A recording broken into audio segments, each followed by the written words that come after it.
of democracy. Now, if even as we stand today, there are those who consider us as rubber stamp of the executive, and they say it. That's their thinking. And that is, we have only rejected one. And there are others who believe that we have not cooperated with the executive by not approving the entire request of Mr. President. It doesn't work that way in a democracy. There are certain political interests. There are certain issues that have overriding interests, and that is the overriding interest of the nation. So when a decision is taken of that nature, it is only fair that those who yearn for democracy should respect a decision that has been arrived at democratically. No single individual in the Senate can determine the success or lack of success of a request by Mr. President. So I think that it is wrong and it is erroneous for anybody to believe that the decision of the Senate to reject one nomination is sufficient to give the impression that there is no good working relationship between the executive and the legislature. Yeah. Now let's talk about women in opposition. How has it been? Well, we're four women in opposition. And this Senate is a different Senate. It's such that we work across party lines, and we've been able to have common grounds. We quarrel a lot behind closed doors, but when we quarrel, we find common grounds because we believe that Nigeria is most important and Nigeria should come first. And so for those four of us that are in opposition, we work very well with the other two, with the other three of them that are on the other side. We're like sisters, and we belong to one committee, all of us, and that committee is about the most vibrant that we have. Okay, now, where would you now want to see us in the next coming years? How do you want to see the position of women in legislation generally and then specifically in the Senate? I think the Senate needs to allow us to work more on so many other issues. What is happening now is that we're limited by the committee in which we belong.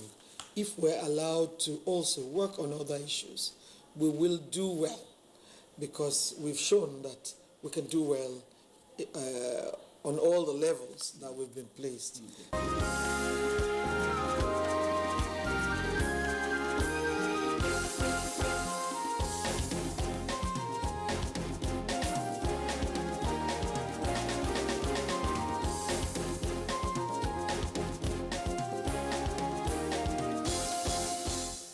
Now, the Senate has taken a swipe at the persistent poor service delivery by mobile telecoms operators in the country and has directed its communications committee to investigate the situation to save Nigerians from further losses. This followed a motion by Senator Andy Barr, Anambra State. Subscribers' expectations that the quality of service delivery preferred by a GSM network operators improves as the network matures is no longer realistic. The Senate further observes that despite the warning issued by the Nigerian Communication Commission on the activities of telecom operators using the drop calls mechanism to defraud Nigerians by deducting money from phone users illegally, no serious sanctions or penalty has been issued against any operators to date. The Senate is concerned that though service providers have continued to expand their network coverage beyond what their existing infrastructure could carry, no adequate provision has been made to improve service delivery. A recent investigation shows that the four major operators, namely MTN, Airtel, Etisalat, and Globacom, have not provided the rate of drop calls on their network, and they appear not to see the reason to compensate their customers for disconnected calls or address their frustration. The Senate is disturbed that operators in the telecommunication industry have not invested substantially on their network to improve the quality of service rendered, a clear case of investment not keeping pace with contemporary needs. Mr. President, the Senate accordingly resolves to strongly condemn the inefficiency of GSM network operators in Nigeria, resulting in a poor service delivery.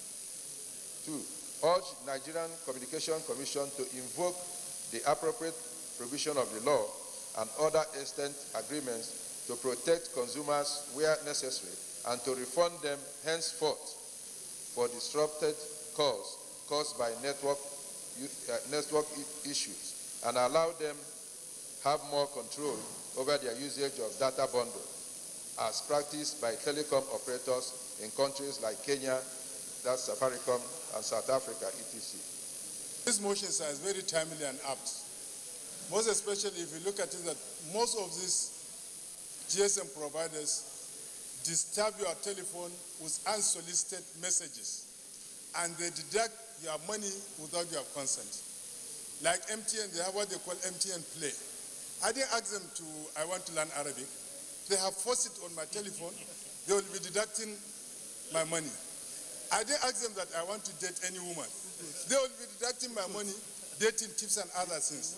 These are very preposterous things that the National Communication Commission and the Consumer Council needs to look into it. Sincerely speaking, Nigerians are very complaining. As soon as you pick the telephone, they will not hear you, you will not hear them, but they will deduct your money. We are paying for services not enjoyed, not rendered by them, sir. So from poor quality calls to excessive charges, unsolicited text messages and calls has become the identity of GSM providers in Nigeria today. Now, GSM has become part of our lives, but it has also become a problem to our life. Nigeria runs one of the most expensive telecommunication systems in the whole of Africa. Nigeria also runs one of the poorest in quality comparatively to other nations within the continent. What we can do to Nigerians is to save them from the activities of these GSM providers. It's very unfortunate the Nigerian Communication Commission has consistently made statements on this issue, but has refused to take any serious action against these service providers. Nigerian Communication Commission has compromised that this has become a way of life. People have simply given up and they simply submit themselves to the activities of these GSM providers. The Senate, in its own wisdom, should act decisively to save Nigerians from the plunder, the exploitation, the thievery that has become GSM services in Nigeria today. Thank you. And Prayer 5 Direct is Committee on Communications and Trade and Investment. What do you want to further look into the issues raised in this motion? Thank you, Sen Andy Barr. I think our Committee on Communications should look into this issue of drop calls. It's been going on for a while. It's of major concern. I think that all our callers and millions of Nigerians that use the service must get value for it. So we hope that you take this matter up.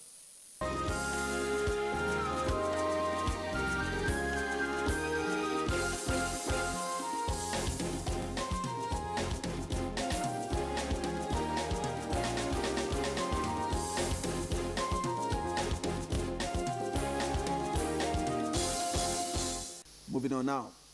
The Senate at Wednesday's plenary wants INEC to undertake continuous and permanent voters registration until all eligible voters are captured. This followed a motion moved by Senator Godswill Akpabio from Akwa Ibom State. That the challenges are worse in states like Osun, and I did mention Akwa Ibom State, and I think it's not even ongoing in Anambra, which has election coming up, I think November this year, and so it's almost out of time. since it ought to have been done 6 months before, and then where only 30 voters are said to be registered per day in each of the local government areas, despite the number of people thronging those centers. And of course, despite the fact that almost each of the local government areas have more than 10 wards each. Whereas governorship elections will be taking place in Osun State in June 2018, and these challenges, if not tackled, will jeopardize or make the election less credible if urgent steps are not taken by the government. The Senate is aware that the inability of INEC, in this case, to effectively address the challenges of the registration exercise can lead to disenfranchisement of voters, which could result in serious voter apathy, which may render the 2019 upcoming elections unacceptable, not credible, and possibly undemocratic. Accordingly, the Senate resolves, 1, to urge the Independent National Electoral Commission, INEC, to undertake the Continuous Voters Registration Exercise, CVR, on a continuing and permanent basis in the respective polling units until all prospective registrants are registered. While seconding this motion, I want to commend the mover of this motion because it's timely and it's very, very important and crucial. Mr. President, the current registration exercise going on in the country is nothing but a sham. As it is today, Mr. President, we are not doing any registration. What we are simply doing is just gathering in one local government, people coming out in troops to register. At the end of the day, you'll find out that INEC, we only succeed in registering just 5 or 10 people in a population of about 3,000 to 4,000. Mr. President, I want to call on the Senate that what is out there as far as this registration is concerned is nothing to write home about. INEC is not prepared. INEC is not prepared. For instance, Mr. President, in each local government, this registration is centralized to the extent that you can only get registered in the local government headquarters. And when you get to the local government headquarters, you only find one registering data capturing machine, or maximum 2. Maximum 1 or 2. And at the end of the day, within 2 to 3 hours, this same machine will pack up. And they will tell you that they cannot carry out or do any registration again for the day. I spoke to my constituent, the chairman of INEC. He is in total agreement with the principles and enunciations of this motion. But what he informed me is that right now they don't have the capacity because they are only utilizing their existing staffs.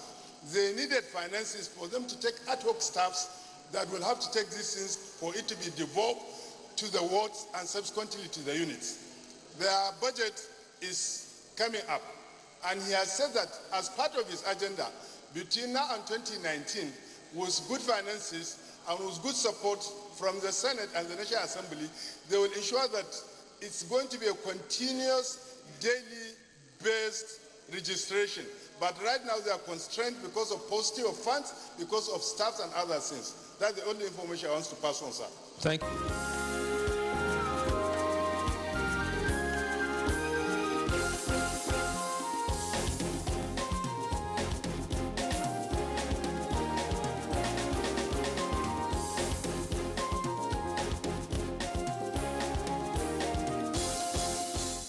Also at Wednesday's plenary, the Senate urged the federal government to strengthen the National Agency for the Prohibition of Trafficking in Persons, NAPTIP, and the Nigerian Immigration Service to check trafficking in persons and irregular migration. The International Organization for Migration Report 2016 revealed that about 5,070 people were estimated to have lost their lives on migratory routes around the world, and the Mediterranean alone witnessed a record of 3,870 out of which 2,000 of the casualties were from the Central Mediterranean route used by the West and North Africa countries, and Nigeria alone has more than 1,000 of the Central Mediterranean casualties. The Senate is worried, more worried, that because of the involvement of many Nigerians in irregular migration, the International Organization for Migration made Nigeria and Iraq a case study in one of their researches, the result of which was mind-boggling, and in addition to the tragic loss of life, a substantial number of victims are not recovered, and even those recovered are buried with, at best, a number and not a name. It is important to emphasize here that each unidentified migrant represents a missing person for a family who live in a perpetual grief without certainty of the whereabouts of their loved ones. Mr. President, the Senate is worried that the phenomenon is aggravated by the activities of unrepentant human traffickers who deceive unsuspecting Nigerians with promises of leading them to a greener pastures, only to sell them as sex slaves and, where possible, even harvest their body organs for money. Mr. President, distinguished colleagues, if this ugly trade is not checked, it will lead to slave trade in this 21st century. The Senate is determined to reverse this negative trend and the human treatment suffered by Nigerian migrants in the House of Immigration Officials in the neighboring country, and accordingly resolve, 1, to set up ad hoc committee to investigate the causes and provide solutions to the problems of irregular migration across Sahara Mediterranean Sea to Europe, and 2, all the federal government to strengthen the National Agency for Prohibition of Trafficking in Persons, NAPIT, and the Nigerian Immigration Service to take effective measures toward preventing the trafficking in persons and irregular migration. So we must use this platform to let our youths know that there's no job available in Europe for them, so that there's nothing to aspire to. We believe that their future lies in this continent. Their hope lies in this continent. But as leaders, we owe them the responsibility to provide for them, not only for today, but also for tomorrow. How do we do this? I believe that it's our responsibility to be creative enough to provide job opportunities for our people. We have to go into industrialization. Emphasis is being placed today on agriculture. Yes, agriculture is good. But commercial agriculture has made it possible for a few people to feed a nation. And so that cannot take care of all the youths that are unemployed. So I believe, like Asia, the hope lies in the industrialization. We must make conscious efforts, together with the private sector, to provide factories, industries all over Nigeria and the rest of Africa, so that this will help to create jobs.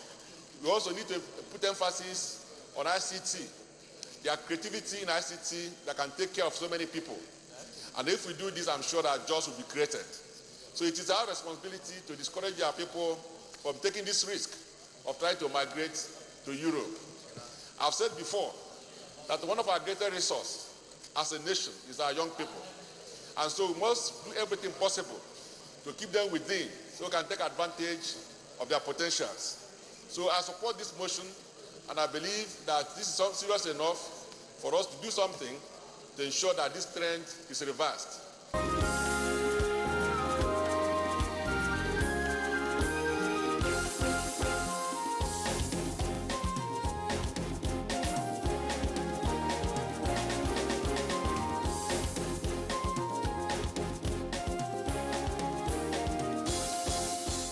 And that's the package for this week.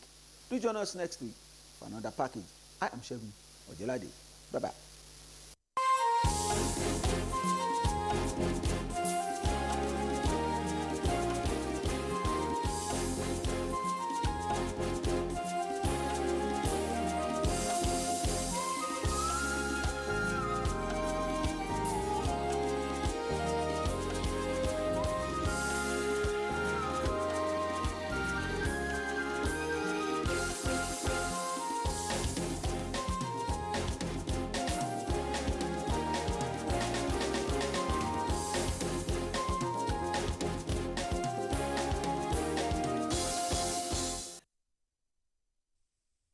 The music of my childhood was completely